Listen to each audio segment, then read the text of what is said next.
Taylor Swift a las Swifties 30 de mayo de 2025. Hola, estoy intentando juntar mis pensamientos en algo coherente, pero ahora mismo mi mente es solo una sucesión de imágenes. Una oleada de recuerdos de todas las veces que soñé con esto, lo deseé y recé por una oportunidad para poder contarles esta noticia. Todas las veces que estuve tan cerca, intentando alcanzarlo, solo para verlo desvanecerse.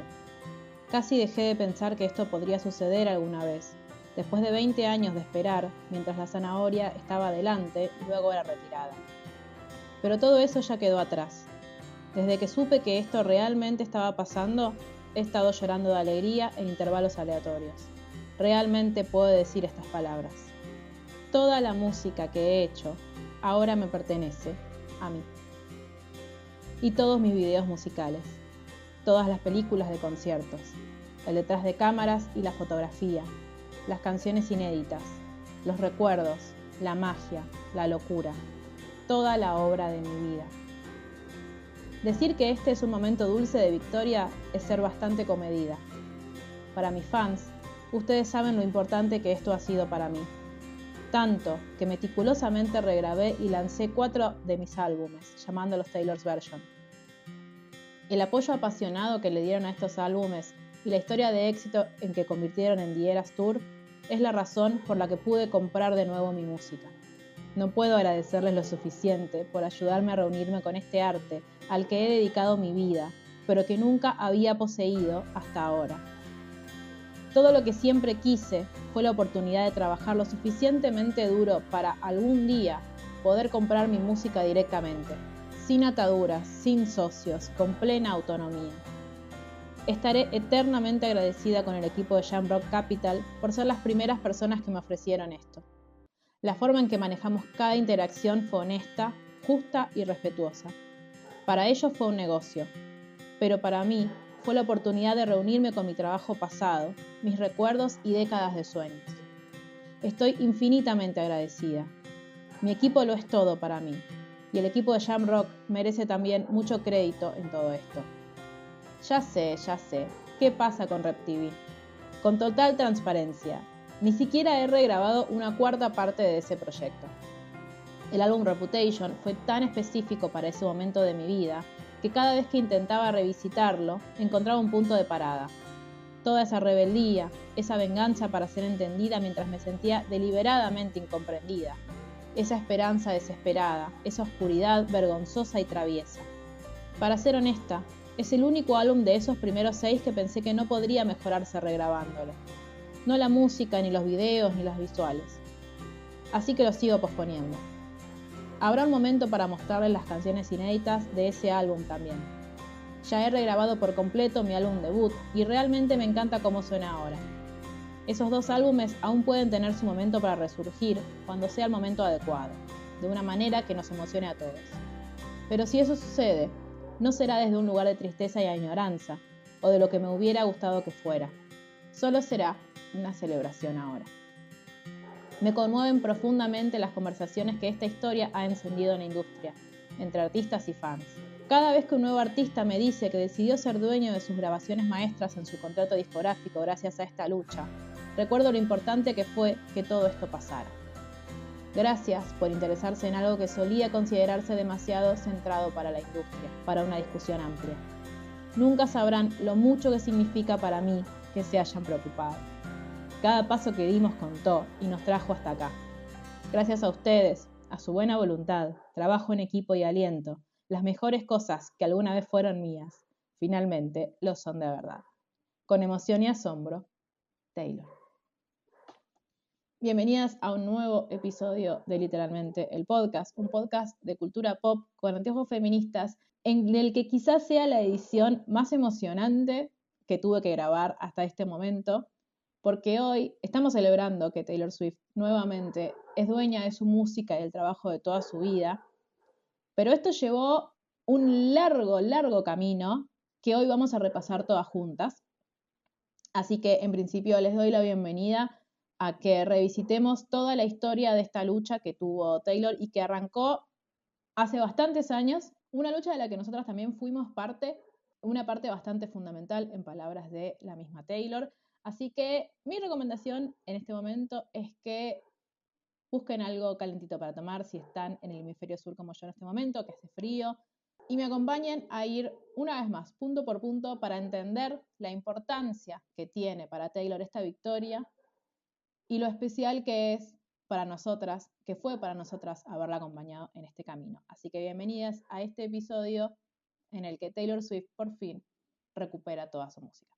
Antes de arrancar, les voy a pedir que si no nos siguen todavía en Instagram, estamos como @literalmente el blog, también estamos en TikTok, nos pueden encontrar ahí, vayan a seguirnos en redes sociales, que hablamos mucho de Taylor Swift todo el tiempo, así que todas las novedades también van a encontrarlas ahí.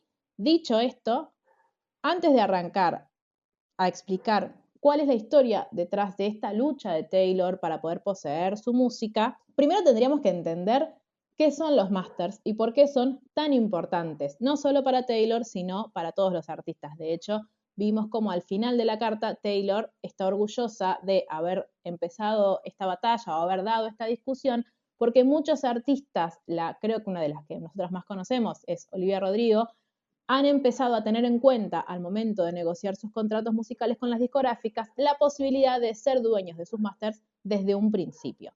Pero entonces nos preguntamos, ¿qué es un máster? Un máster, así como básico, es la primera grabación de una grabación de audio. Es decir, cuando la persona, el cantante, va y graba su versión de esa canción, esa primera grabación es el máster. ¿Por qué es tan importante? Porque de esa grabación después se hacen las copias que sirven para la venta y la distribución de ese audio. El propietario del máster, por lo tanto, es propietario de todas las copias, como las versiones digitales para descargar o en plataforma de transmisión, o las versiones físicas disponibles en CD, discos de vinilo, cassettes, etc. Cualquiera que desee reproducir un registro debe pedir permiso al propietario principal, es decir, en este caso a las discográficas, porque cuando Taylor Swift hace su contrato discográfico con Big Machine Records allá por el 2005, era muy común en la industria que todos los artistas cedieran la propiedad de sus masters a las discográficas, porque en ese momento no existía la posibilidad de vos distribuir tu música sin una discográfica en el medio, cosa que hoy sí sucede porque hay otra posibilidad gracias al avance de la tecnología y del streaming.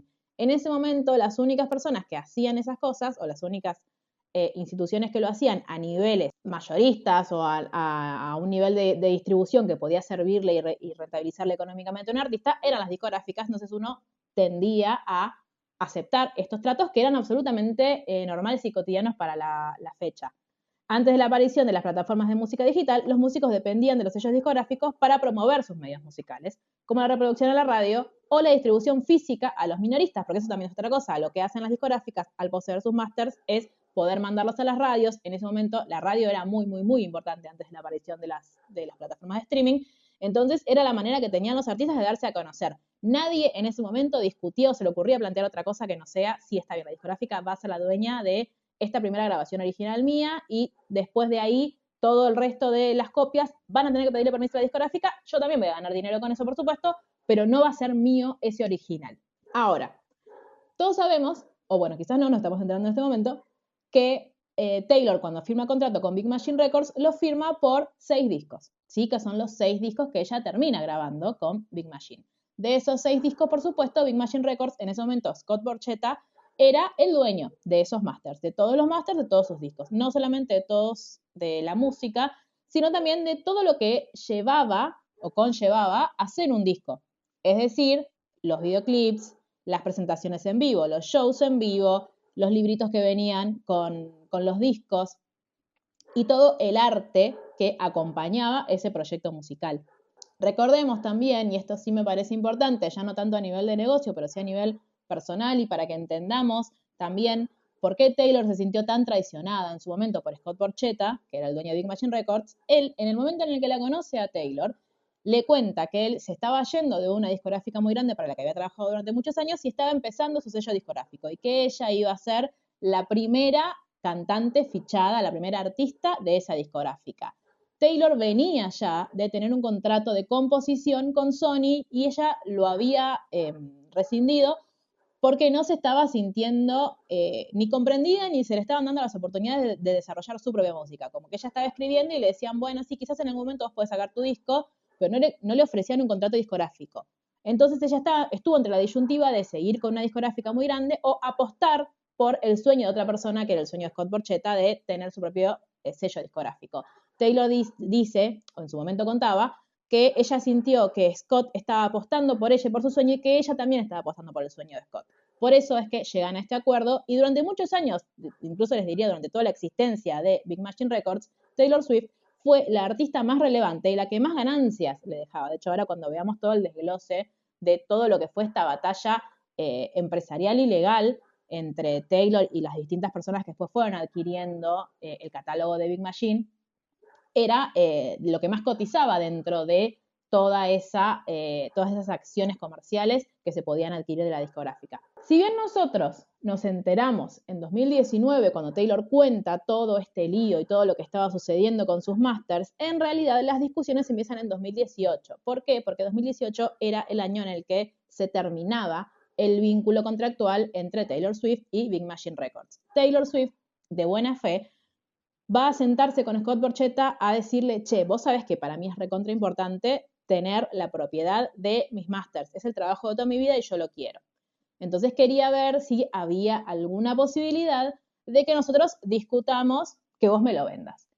Scott Borchetta lo que le propone es, si vos haces un nuevo contrato conmigo a futuro, para tus próximos 10 años, todos los discos que saques en ese tiempo, yo por cada disco nuevo que saques, te doy el máster, te vendo el máster de uno de los viejos. ¿Cuál era el problema?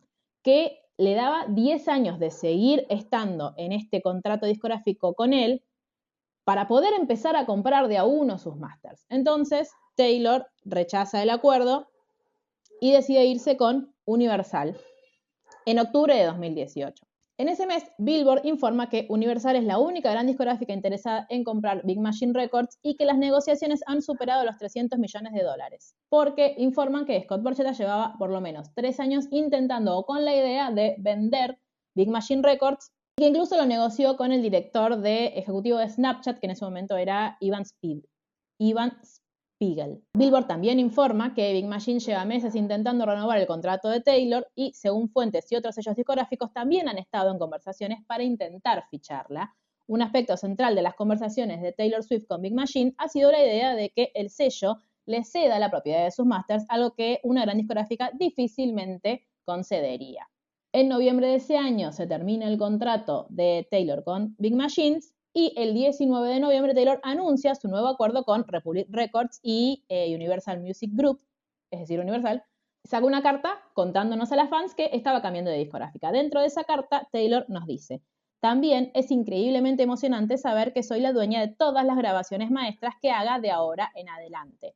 Es muy importante para mí estar de acuerdo con un sello discográfico sobre el futuro de nuestra industria. Quiero expresar mi más sincero agradecimiento a Scott Borchetta por creer en mí a los 14 años y por guiarme a lo largo de más de una década de trabajo del que siempre estaré tan orgullosa. Estoy sumamente agradecida de poder hacer lo que me apasiona, especialmente con la gente con la que he tenido la suerte de trabajar. Antes de emitir esa carta, Taylor le había mandado un mensaje a Scott Borchetta para informarle del acuerdo antes de que él se enterara por los medios de comunicación o por la carta que ella misma iba a subir. En esa carta, en ese mensaje que le manda, dice lo siguiente: Scott, espero que te encuentres bien, dado que la comunicación se cortó en nuestras negociaciones, hice lo que te dije que haría y salí a explorar otras opciones. Tener mis masters era muy importante para mí, pero desde entonces me he dado cuenta que hay cosas que significan aún más para mí en el panorama general. Podía elegir entre apostar por mi pasado o por el futuro, y creo que conociéndome podés adivinar cuál elegí. También vi una oportunidad única de generar un cambio positivo para muchos otros artistas con la influencia que tengo ahora.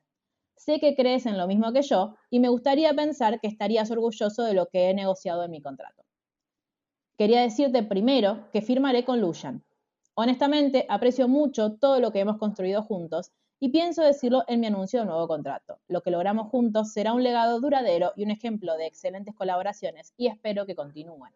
Todavía te considero un socio y amigo y espero que sientas lo mismo. Te mando un abrazo y mi más sincero agradecimiento. Con mucho amor, Taylor. Otra cosa importante que hay que decir del acuerdo que firma Taylor con Universal es que no solamente ella firma este acuerdo pidiendo que ser la dueña de sus masters y con eso sentando un ejemplo y un precedente para los artistas que vayan después a negociar sus contratos con Universal, sino que también pide que se le aumente a los artistas el porcentaje que se les paga por cada escucha o stream en las plataformas digitales, que era muy bajo. Taylor hace que Universal se lo aumente, no solamente a ella, sino a todos los artistas de su catálogo, lo cual no solamente le ayuda a ella, que no vive del streaming claramente, sino que vive de la venta de sus discos y la venta de sus shows, también ayuda a artistas emergentes y a artistas que no tienen la misma capacidad de venta o de cortar ticket que ella. Es decir, ya hay un patrón de Taylor de, bueno, aprovechar el posicionamiento que tiene ella en ese momento en la industria para poder empezar a crear un legado que va mucho más allá de su música y de sus propias creaciones. Pasamos ahora, entonces estamos en 2018, pasamos a 2019. El 29 de junio de 2019, Scott Borchetta le manda un mensaje a Taylor Swift diciéndole: querida Taylor, espero que todo esté bien y felicitaciones por el éxito de tus 2 primeros sencillos de Lover. No puedo esperar a escuchar el álbum completo. Quería transmitirle la misma cortesía que usted tuvo conmigo respecto a mi futuro. Mañana por la mañana, domingo 30 de junio a las 10 a.m., hora del centro, en Wall Street Journal anunciará que estoy llevando a cabo una adquisición con Scooter Braun e Ithaca Holdings. Esta operación nos dará un poder de superación nunca antes alcanzado en la cultura pop y estoy muy entusiasmado con el futuro. Quiero que sepas que seguiré siendo el orgulloso custodio de tus trabajos anteriores y continuaré manteniéndote a ti y a tu equipo al tanto de todos los planes futuros para los lanzamientos de tu trabajo. Nada más que lo mejor, Scott. El 30 de junio, todos los medios informan que Scooter Braun y empresas de capital privado habían comprado la totalidad de Big Machine Records a Scott Borchetta, incluido todo el catálogo de Taylor Swift, por más de $300 millones. Es decir, no fue una fusión, sino que Scott Borchetta compra Big Machine Records. Según el informe de Music Business Worldwide, el catálogo de Taylor fue valorado individualmente en $140 millones. Ese día, además del anuncio de que había una compra, no una fusión, sino una compra de Scooter Braun y el resto de capitales privados a Big Machine Records, todos los amiguitos de Scooter Braun en redes sociales empezaron a hacer historias diciendo: ja, ja, ja, ja, mi amigo compró a Taylor Swift. Taylor ese mismo día saca una carta en Tumblr y en el resto de sus redes sociales diciendo: durante años pedí y supliqué la oportunidad de ser dueña de mi trabajo. En cambio, me dieron la oportunidad de volver a firmar con Big Machine Records y recuperar un álbum a la vez, uno por cada nuevo que entregara. Lo dejé porque sabía que, una vez firmado el contrato, Scott Borchetta vendería el sello, vendiéndome a mí y a mi futuro. Algunos datos curiosos sobre la noticia de hoy. Me enteré de la compra de mis masters por parte de Scooter Braun justo cuando se anunció al mundo. Solo podía pensar en el acoso constante y manipulador que he recibido de su parte durante años. Ahora, Scooter me ha despojado del trabajo de mi vida, que no me dio la oportunidad de comprar. Esto es lo que pasa cuando firmas un contrato a los 15 años con alguien para quien el término lealtad es claramente un concepto contractual. Cuando dejé mis masters en manos de Scott, acepté que tarde o temprano los vendería. Ni en mis peores pesadillas imaginé que el comprador sería Scooter. Siempre que Scott Borchetta ha oído las palabras Scooter Braun salir de mis labios, ha sido cuando lloraba o intentaba contenerlo. Él sabía lo que hacía, ambos lo sabían. Controlar a una mujer que no quería estar asociada con ellos, a perpetuidad, es decir, para siempre. Imaginemos por un segundo que Taylor le creía a Scott Borchetta y decía: dale, fantástico, yo me voy a quedar en esta discográfica y vos me vas a ir devolviendo de a uno mis discos, mis masters, mientras yo sigo grabando discos nuevos. Taylor Swift iba a pasar a depender de Scooter Braun, porque Scott Borchetta iba a vender su sello discográfico. Entonces Taylor se va de Big Machine con la esperanza de que Scott cuidara a sus masters. Y si los fuese a vender en algún momento, bastante injustamente, porque a ella no se los quiso vender, pero sí se los quiso vender a Scooter Braun, por ejemplo, pero si en el caso que se los hubiese querido vender a otra persona, Taylor podría negociar con esa persona. ¿Qué términos de negociación, qué margen de negociación podés tener con un tipo que te odia y que durante muchos años se dedicó a difamarte a vos, a burlarse de tu música, a usar a sus representados para hacerte bullying en muchas oportunidades? ¿Qué tipo de conversación se puede tener? ¿Qué tipo de negocio se puede hacer con una persona así? Big Machine intenta sacar algún tipo de comunicado diciendo que no, bueno, nosotros en realidad sí le dimos a Taylor la posibilidad de obtener sus masters. Sí, de nuevo, lo que omiten decir es que la posibilidad de que Taylor sea la dueña de sus masters era que ella grabara por lo menos seis álbumes más con ellos. Es decir, no era que le daban la posibilidad de comprarlos como si se la están dando a Scooter Braun o a cualquier otro capital financiero privado. A ella le pedían que siguiera ligada a la discográfica trabajando para ellos. Entonces, el 3 de julio de 2019, el abogado de Taylor hace una declaración para la revista People. La Swifties ya sabemos que todo lo que sale en revista People es en realidad Taylor confirmando o desmintiendo cosas a través de sus fuentes, diciendo Scott Borchetta nunca le dio a Taylor Swift la oportunidad de comprar sus masters o el sello directamente con un cheque, como aparentemente ahora lo está haciendo con otros. Y acá es donde entra en juego una de las personas favoritas de las Swifties, que es Kelly Clarkson. ¿Por qué? Kelly Clarkson publica un tweet diciendo: solo una idea, Taylor. Deberías regrabar todas las canciones de las que no tenés los masters, exactamente como las hiciste, pero con arte completamente nuevo y algún tipo de incentivo para que los fans ya no compren las versiones antiguas. Yo compraría todas las versiones nuevas solamente para demostrarlo. Ahí nace como esta posibilidad o esta idea. ¿Sabemos si Taylor ya lo había pensado antes? No, nunca lo sabremos. Esa es la historia contrafáctica, diría mi amiga Paula, que le mando un beso. Pero sí es la primera vez que nosotras, como Swifties, metidas ya en todo este embrollo, leímos esa posibilidad. Como que a nosotras por lo menos no se nos había ocurrido decir, che, que Taylor vuelva a grabar todos sus discos que no le pertenecen para que ahora le pertenezcan. Porque recordemos que con el nuevo trato que tiene con Universal, todos los discos que ella saque, todos los discos que grabe y pongan al mercado, los masters son de ella. Entonces siempre lo iba a poseer todo. Entonces ahí surge como esta primera llamita de la idea. El 21 de agosto de 2019, Taylor hace una entrevista para CBS Sunday Morning como parte de la promoción de Lovers, la entrevista en la que ella está como con la camisa blanca, la que saca la lengua cuando le pregunta por Scooter Braun. Seguramente vieron millones de veces ese recorte en TikTok o en las redes sociales. Y Taylor vuelve a insistir con esto. Me enteré cuando salió en internet, como cuando salieron las noticias. Entonces la periodista le pregunta, ¿nadie de tu círculo íntimo lo sabía? Nadie lo sabía, responde ella. Le preguntan si lo presentía y ella dice, sabía que vendería mi música, sabía que lo iba a hacer, no podía creer a quién se la vendió. Porque hablamos sin parar sobre Scooter Braun y tiene 300 millones de razones para olvidarlas convenientemente. Pero otra cosa importante que sucede es que Taylor en Good Morning America confirma que a partir de noviembre de 2020 ella puede empezar a regrabar los discos de el 1 al 5, es decir, desde debut hasta 1989. Es decir, ya se anuncia que las regrabaciones son un plan que ella tiene, que se lo va a tomar muy en serio y que lo va a hacer. ¿Qué pasa entonces? Ese mismo año, los AMAs, a quienes ahora odiamos, pero no importa, en ese momento los queríamos mucho, porque iban a hacer una gala en honor a Taylor Swift para nombrar a la mujer de la década. En esa gala, Taylor quería hacer un medley o un mashup de muchas de sus canciones más icónicas, justamente de las canciones que la llevaron a convertirse en la artista de la década. Pero unos días antes de que la celebración o que la gala se llevara adelante, Taylor publica una carta en sus redes sociales. Es la carta que, ¿se acuerdan que el titulito que le pone es ya no sé qué más hacer? Y nos cuenta lo siguiente. He estado planeando interpretar un popurrí de mis éxitos de la década en el programa, en la gala de los AMAs. Scott Borchetta y Scooter Braun me han dicho que no puedo interpretar mis canciones antiguas en televisión porque, según afirman, eso significaría regrabar mi música antes que me lo permitan el año que viene. Y agrega, Netflix ha creado un documental sobre mi vida durante los últimos años, que es Miss Americana.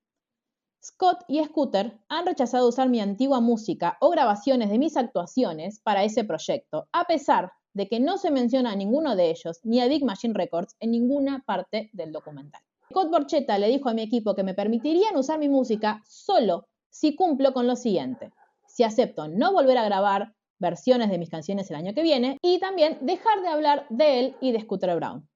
El mensaje que me envían es muy claro: pórtate bien y cállate, o serás castigada. Por favor, díganle a Scott Borchetta y a Scooter Braun qué opinan al respecto. Scooter también representa a varios artistas que, en mi opinión, se preocupan por otros artistas y su trabajo.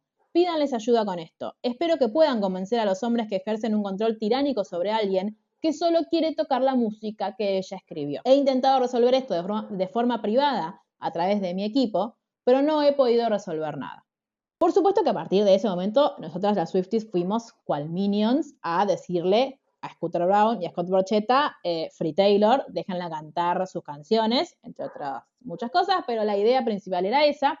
Entonces Big Machine intenta salir a desmentirlo, diciendo que no, que ellos no tienen ningún problema, pero Trey Payne, la publicista de Taylor, tuitea: la verdad es que el 28 de octubre de 2019 a las 17:17 horas, el vicepresidente de Gestión de Derechos y Asuntos Comerciales de Big Machine Label Group envió al equipo de Taylor Swift lo siguiente: tenga en cuenta que Big Machine Records no aceptará emitir licencias para grabaciones existentes o exenciones de sus restricciones de regrabación en relación con estos dos proyectos, el documental de Netflix y el evento Double Level de Alibaba. Para evitar una discusión sobre sus derechos, Taylor interpretó 3 canciones de su nuevo álbum Lover en el evento Double Eleven, ya que era evidente que Big Machine Label Group consideraba que cualquier presentación televisada de canciones de catálogo violaba su acuerdo.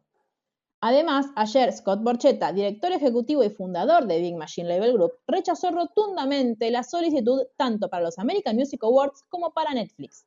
Cabe destacar que en el comunicado de Big Machine nunca niegan ninguna de las afirmaciones que Taylor hizo anoche durante su publicación. Por último, Big Machine intenta desviar la atención y justificar el asunto, alegando que les debe una cantidad, pero un auditor profesional independiente ha determinado que Big Machine le debe a Taylor $7,9 millones en regalías impagas durante varios años.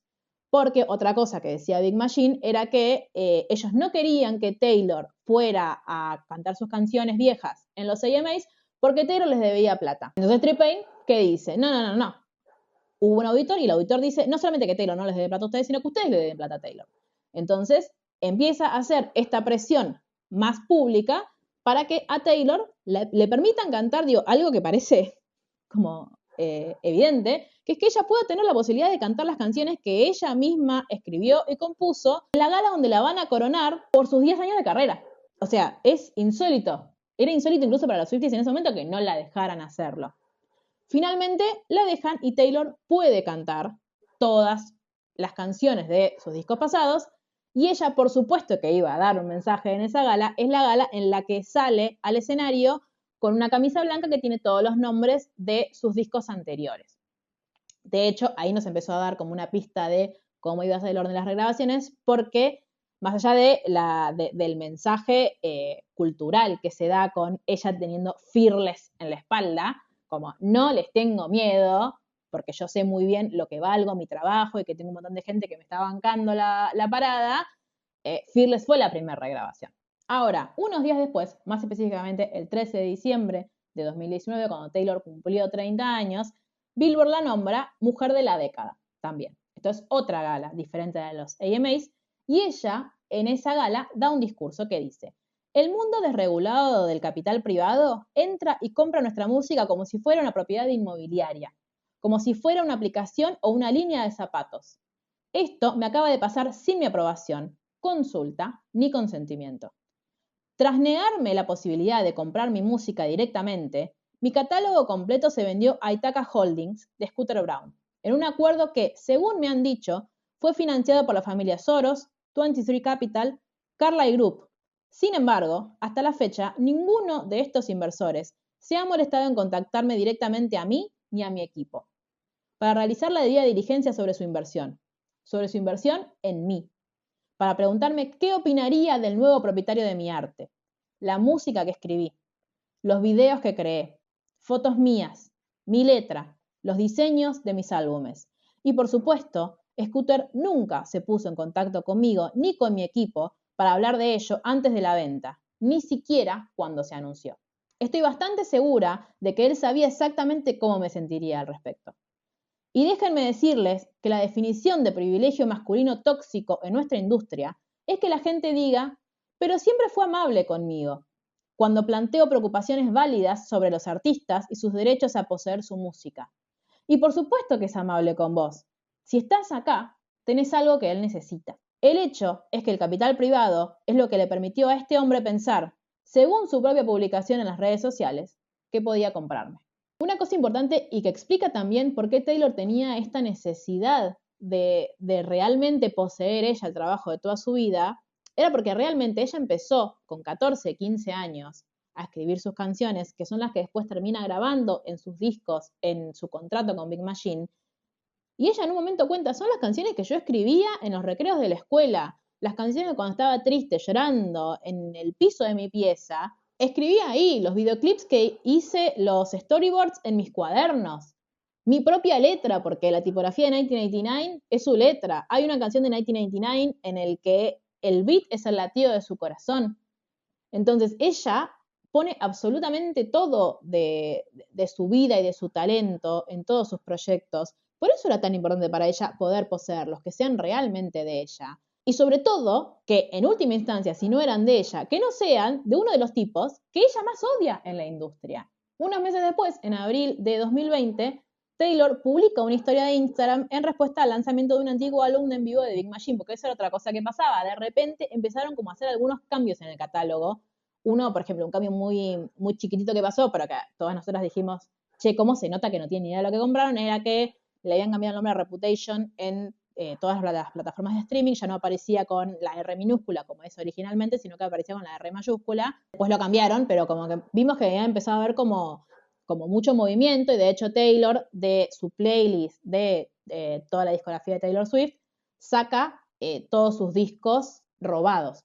Deja solamente, en ese momento estaba solo Lover, cuando sale Folklore empieza a agregar Folklore, pero como todos sus discos los empieza a sacar de sus playlists oficiales, los discos que le había robado Scooter Brown. Entonces cuando en un momento en Spotify nos aparece este álbum en vivo, que si no recuerdo mal, era un álbum en vivo de Reputation, escribe una carta diciendo: hola chicos, quiero agradecer a mis fans por avisarme de que mi antiguo sello discográfico lanzará esta noche un álbum con mis actuaciones en vivo. Siempre soy sincera con ustedes sobre este tema, así que solamente quería decirles que este lanzamiento no cuenta con mi aprobación. Parece que Scooter Brown y sus patrocinadores, 23 Capital, Alex Soros y la familia Soros y The Carlyle Group, han revisado los últimos balances y se han dado cuenta de que pagar 330 millones de dólares por mi música no fue precisamente una decisión inteligente y necesitan el dinero. En mi opinión, otro ejemplo de avaricia desvergonzada en tiempos de coronavirus. Tan insípido, pero muy transparente. Porque por supuesto que las Swifties en ese momento estábamos todas ya con la idea de, bueno, lo que más tenemos que escuchar es el último disco de Taylor, que es el que le pertenece a ella.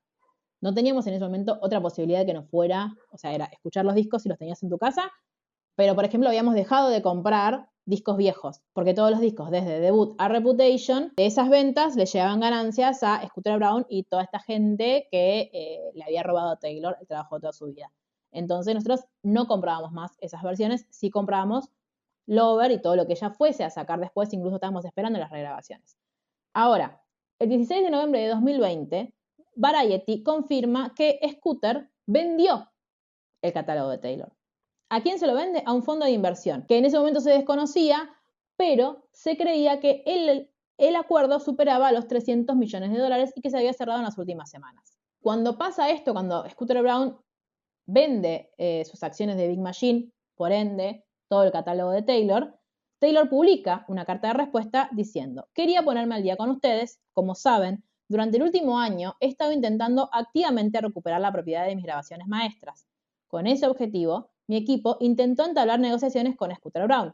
El equipo de Scooter quería que firmara un acuerdo de confidencialidad riguroso que estipulaba que no volvería a decir una palabra sobre Scooter Brown a menos que fuera positiva, antes incluso de poder revisar los registros financieros de Big Machine Label Group, que siempre es el primer paso en una compra de esta naturaleza.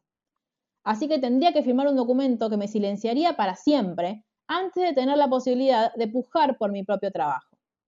Mi equipo legal dijo que esto no era en absoluto normal y que nunca habían visto un acuerdo de confidencialidad como este, a menos que fuera para silenciar a una acusadora de agresión sobornándola. Ni siquiera le ofreció un precio a mi equipo. Estas grabaciones maestras no estaban a mi disposición. Hace semanas, mi equipo recibió una carta de Shamrock Holdings, una empresa de capital privado, informándonos de que habían comprado el 100% de mi música, videos y portadas de álbumes a Scooter Brown. Era la segunda vez que vendían mi música sin mi conocimiento. La carta me decía que querían contactarme antes de la venta para informarme, pero que Scooter Brown les había exigido que no se pusieran en contacto conmigo ni con mi equipo o el acuerdo se cancelaría. Postdata, para mayor transparencia y aclaración, he incluido la carta de respuesta que envié el 28 de octubre de 2020 al grupo de capital privado que compró mi música. Atención con esto, porque este grupo de capital privado es con el que después Taylor termina negociando para poder comprar sus masters. Pero en ese momento las condiciones eran otras. Y acá, en esta carta, las especifica.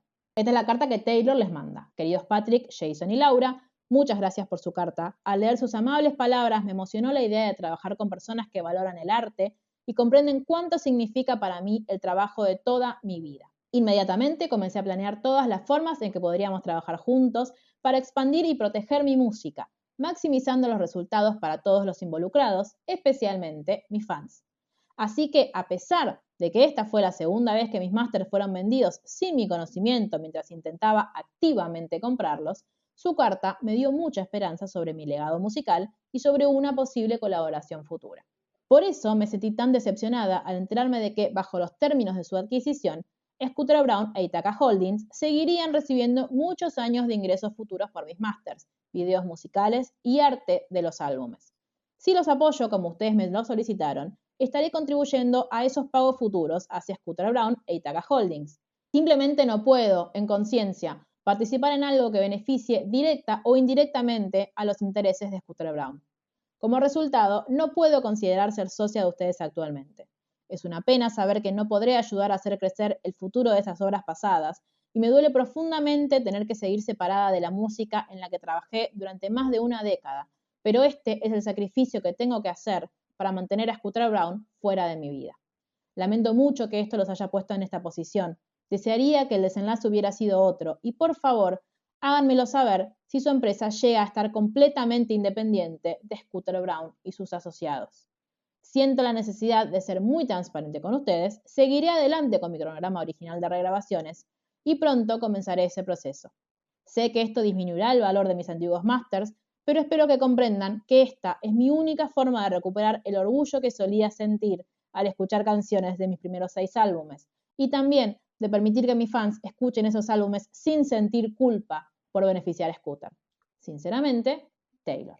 Es decir, en el acuerdo en que firme Scooter Braun con Shamrock Capital, que es este grupo privado, estos inversores que compraron la totalidad de los masters de Taylor, había una cláusula que decía que Scooter Braun y sus socios iban a seguir recibiendo un porcentaje de las regalías que se generaran a partir de esos 6 primeros discos de Taylor por una determinada cantidad de tiempo. Incluso hay una cláusula que especificaba cuánto deberían ganar en el caso de que se desvalorizaran porque Taylor sacaba las regrabaciones.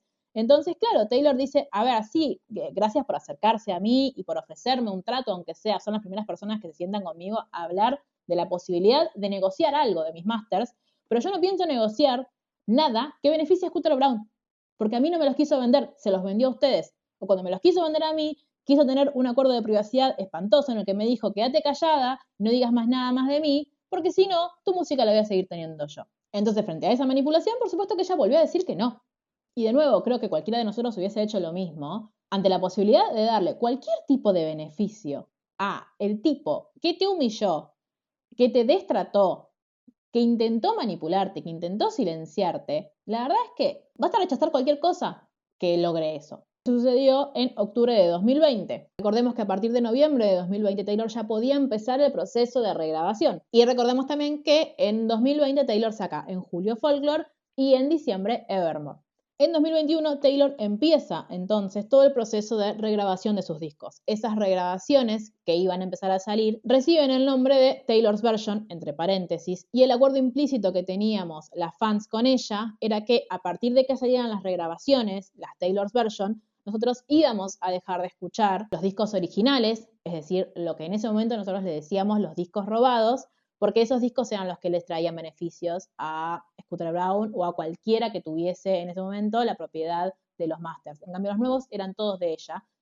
Y eso después, como vemos en su carta, dio la posibilidad o fue parte de ese proceso en el que ella pudiera juntar el suficiente dinero para finalmente, en 2025, poder comprar la totalidad de sus masters de sus primeros 6 discos, que es lo que pasó.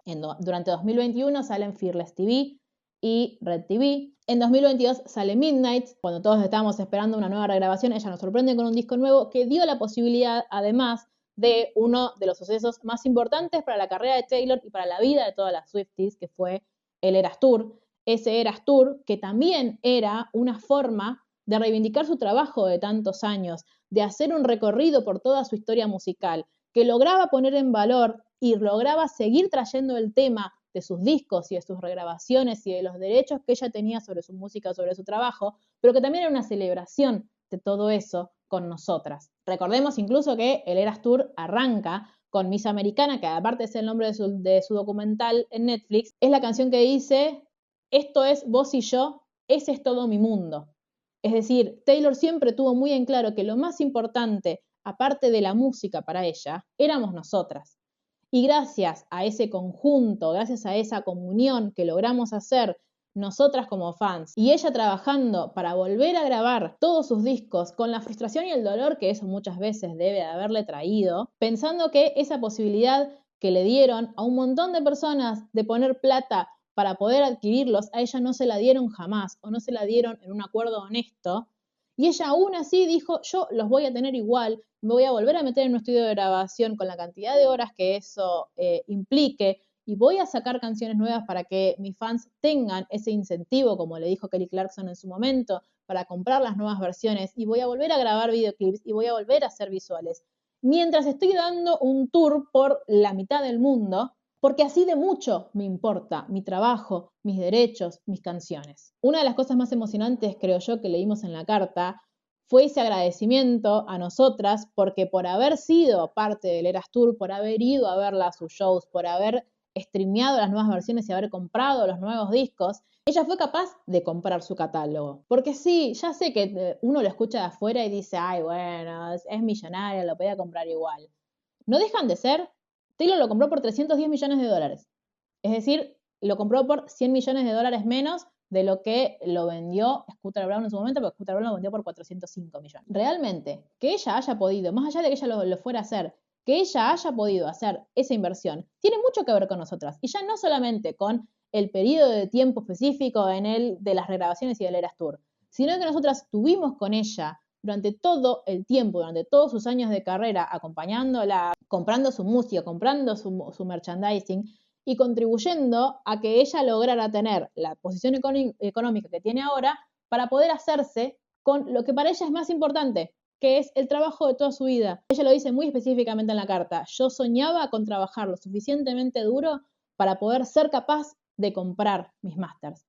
Porque en definitiva, hoy en día no deja de ser algo simbólico. Porque de esos 6 discos, 4 ya había grabado las Taylor's Version. Pero ella quería tener los originales. Ella quería tener quería que le volviera a pertenecer su voz de 15 años cantando Forever and Always. Quería que le volviera a pertenecer las 2 versiones de Picture to Burn que conocemos. Porque son de ella.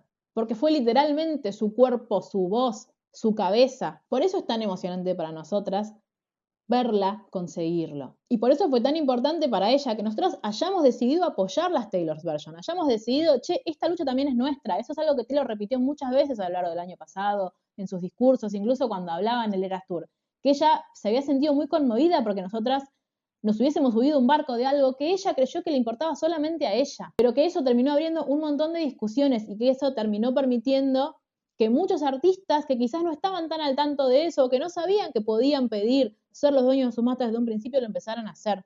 Que la industria empezara a tener esas conversaciones. No es la primera vez que Taylor Swift habla de los derechos de los músicos, y no tanto de los derechos de ella, que es una mujer privilegiada, que ya está en una posición en la que no necesita ir a dar esas discusiones para ella misma, pero igual las da porque ella en algún momento fue una chica de 15 años absolutamente ingenua, con cero conocimiento de la industria musical, que firmó un contrato abusivo, como les pasaba en ese momento a todos los artistas. Entonces ella empieza a dar discusiones para que los nuevos artistas tengan otro tipo de oportunidades. Otra cosa de la que se estuvo hablando mucho últimamente, sobre todo desde el viernes que fue el anuncio en el que todas volvimos a escuchar esa canción que no escuchábamos por lealtad a Taylor de las versiones viejas. No sé cuál fue la primera que fueron a escuchar ustedes.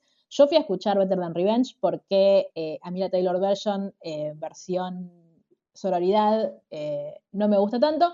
Entonces fui a escuchar la verdadera y original. que es la que se cantó en Argentina el 12 de noviembre de 2023, pero hubo mucha gente que usó ese día para empezar a hablar mal de las Taylor's Version, para empezar a decir, ay, bueno, es que en realidad a mí no me gusta, cuando el punto de esas regrabaciones no era que a vos te gustara o no te gustara, sino que era que Taylor pudiera volver a tener derechos sobre esas canciones, derechos solo ella, porque si ella recibía algún tipo de compensación, porque es compositora, por eso también pudo regrabar, porque ella es letrista y compositora musical de sus canciones. Si ella no hubiese tenido esa capacidad, si ella no hubiese escrito sola, si ella no hubiese participado desde el proceso de creación de las canciones, jamás pudiese haber hecho esto. Entonces, lo importante era que ella tuviese el derecho sobre esas canciones y que Scooter Braun y toda la gente que la cagó o que la quiso arruinar no recibiera nada. Esa era toda la idea. A nadie le importa si el beat está en el mismo segundo o si puse la misma intensidad en la canción o no. No era ese el punto. Así como no es el punto tampoco que ella no regraba Reputation o no terminó de regrabar Reputation porque está odiada con Joe Alwyn. Porque no tiene que ver con eso, porque el disco no tiene que ver solo con Joe Alwyn. Sí, es un disco en el que ella aprovecha para decirnos, che, en medio de toda esta catástrofe que estoy viviendo, también me enamoré de un chico.